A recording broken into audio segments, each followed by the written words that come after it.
Welcome, this is challenge number 1, and we have our technical drawing down here. We've got what looks like a complex shape.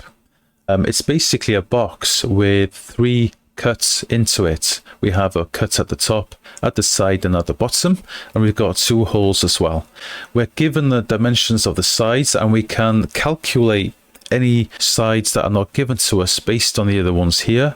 Down here in the technical drawing, we have different side views. First question is, what surface would you create first? Would you create the side view here or this view? Me personally, I would start at the more complex side. So I'm going to start on this side.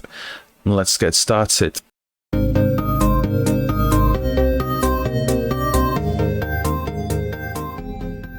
In SolveSpace, I'm going to click on Sketch Line Segments.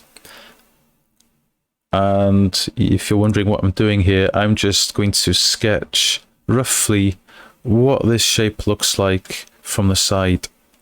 I know that looks nothing like it right now, but don't worry, we're going to constrain the orientation of the lines first relative to each other. This one's horizontal and that one's vertical. This one also needs to be vertical, so we select it and you click V for vertical here.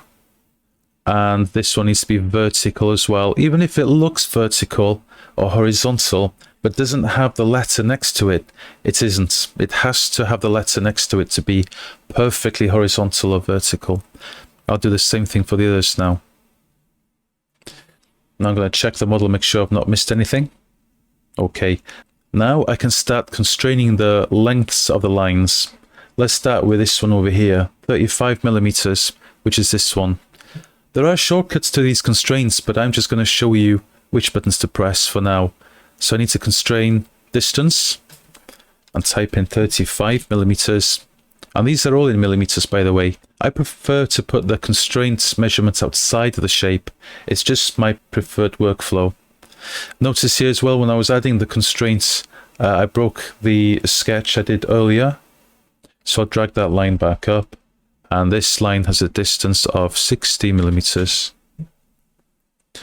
I don't need to know the length of this one because the sketch tells me that the distance from one end of the model to the other end is 120 millimeters. And to do that, you don't do this. You don't select that point and this point and hit this, because you'll get a different distance. That's the shortest distance between those 2 points. What you need to do is select that point and this line, then constrain the distance between those two, type 120, and that'll give you the correct distance. I'm going to move this down as well, so all the distance measurements are outside of the shape. This is 10 millimeters. Move that outside. We've currently got 6 degrees of freedom. Why? Well, because parts of the model is not fully constrained yet. The top line here is 15 millimeters, and as I'm adding extra constraints, you'll notice that the degrees of freedom will slowly reduce from 6 down to now 5.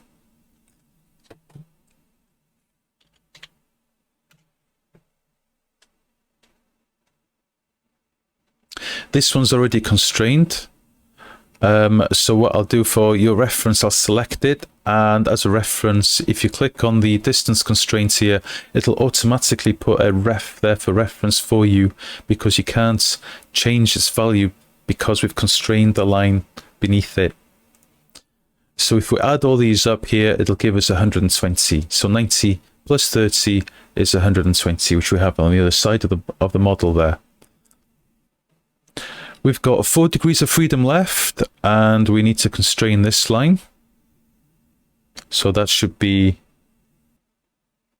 so this line should be 20 millimeters. And this line here should be 10 millimeters. Okay, I'm just checking to see I've done everything right. We've got 2 degrees of freedom left.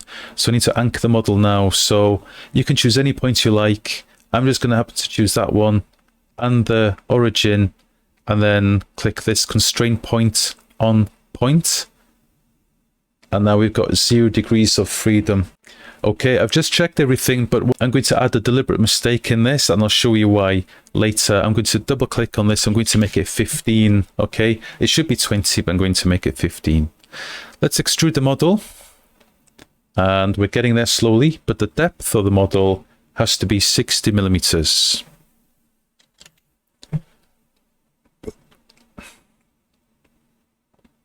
So if we compare both isometric views now, we've got our two major cuts, one at the top, one at the bottom, and it kind of looks similar to what we have here. Let's now work on this cut over here. So I need to select a new work plane. The way to do that is either to select a point and then click on this button here, new group in new work plane. The problem is with that, it can orient the model incorrectly with respect to the camera, which makes it more difficult for you. So my preferred way is to select two lines and the point, and then click the new group in new work plane button, and then that specifies to SolveSpace that you really do want to work on this particular surface here. Okay, let's grab the rectangle and I'm going to drag it and drop it there. I like to draw outside the contour lines first and then constrain. So let's constrain that point onto that line. And the same thing here. Now we've got 2 degrees of freedom, and that's because I can change the shape of the rectangle and move it on the surface as well. So let's specify the size of the rectangle. Length of it should be 30 millimeters.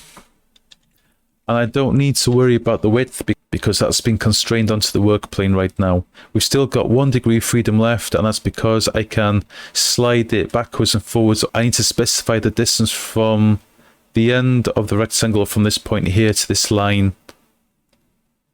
And that should be 15 millimeters. Okay, and by the way, I've not forgotten the mistake I did earlier. I will come back to that in a second. Now that we've got 0 degrees of freedom, we can extrude that rectangle. Now we need to take the difference, and as usual, it's gone beyond the size of our model. So you select one of the extruded axes, go to constraint distance, and type in 20, because that's the depth of that cut, is 20 millimeters. Click on home and hide all. We've got a mistake here. We've cut too far into the model. And the reason we have that mistake is because, if you remember, I deliberately made the mistake earlier of specifying the height of this line to be 15 millimeters instead of 20. And the reason for that is because I want to show you that SolveSpace is so good at allowing you to go backwards in your workflow, add any changes or corrections, which will then trickle down through the rest of the workflow tree. Let me show you that. If I go back to the very beginning and click on this button down there, I can change this now to 20.